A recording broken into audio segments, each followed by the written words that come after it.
بسم اللہ الرحمن الرحیم۔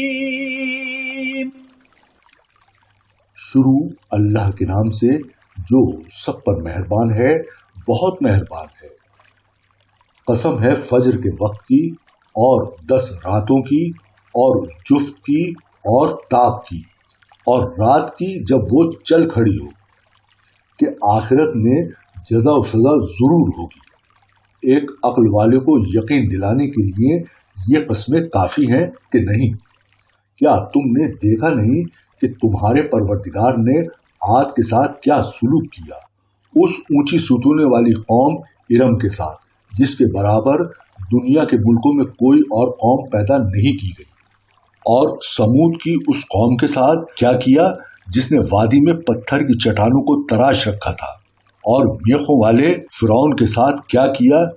یہ وہ لوگ تھے جنہوں نے دنیا کے ملکوں میں سرکشی اختیار کر لی تھی اور ان میں بہت فساد مچایا تھا۔ چنانچہ تمہارے پروردگار نے ان پر عذاب کا کوڑا برسا دیا۔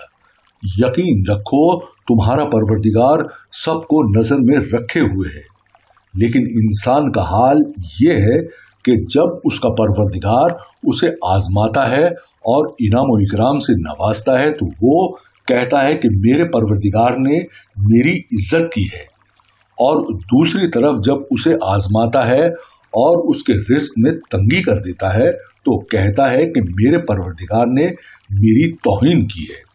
ہرگز ایسا نہیں چاہیے۔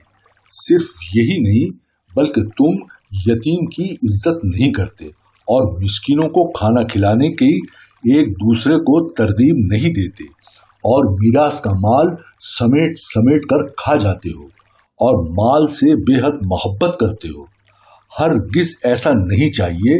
جب زمین کو کوٹ کوٹ کر ریزہ ریزہ کر دیا جائے گا اور تمہارا پروردگار اور قطاریں باندھے ہوئے فرشتے میدان حشر میں آئیں گے اور اس دن جہنم کو سامنے لایا جائے گا، تو اس دن انسان کو سمجھ آئے گی، اور اس وقت سمجھ آنے کا موقع کہاں ہوگا؟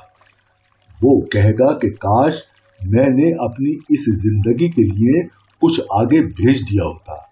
پھر اس دن اللہ کے برابر کوئی عذاب دینے والا نہیں ہوگا، اور نہ اس کے جکڑنے کی طرح کوئی جکڑنے والا ہوگا۔